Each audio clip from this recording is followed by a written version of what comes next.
Megastar Shakib খানকে একটা live অনুষ্ঠানে তাকে জিজ্ঞেস করা হয়েছিল আপনার স্ত্রীরা কেমন আছে। তো এর প্রতি উত্তরে মেগাস্টার শাকিব খান কি উত্তর দিয়েছিল এটা শুনলে অনেকের মাথাটাই ঘুরে যাবে।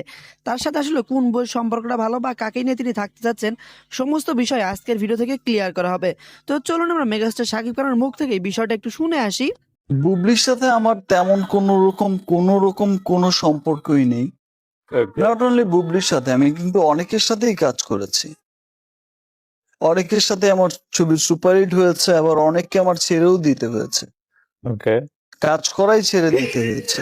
সেটা অপুকে রেসপেক্ট করেই কিন্তু আমি অনেকবার অনেকের সাথে কাজ করা ছেড়ে কাজ করে কি দিয়েছি। অপুর জন্য ছেড়ে দিতে হয়েছে? চাই যে অপু বিশ্বাসের সাথে আপনার সম্পর্কটা কি আছে, কি ছিল, কি থাকবে যদি বলা সম্ভব হয়।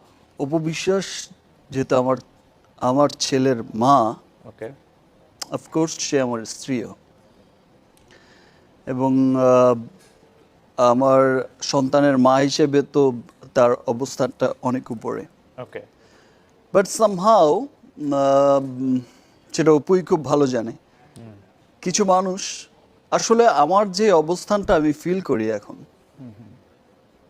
অনেক সিনিয়ররাও আমাকে বলেছেন যে সহকর্মী আমার হাজবেন্ড আমার, এবং তিনি সম্পর্ক রাখতে চান বা না চান সেটা তার ব্যক্তিগত ব্যাপার। এটা আমরা বসে কথা বলতে পারি, এটা ফ্যামিলি ওয়েতে আমরা বসে সিদ্ধান্ত নিতে পারি। এটা বাইরের মানুষকে বারবার জানিয়ে তো আসলে এটা কোনো সমাধান না।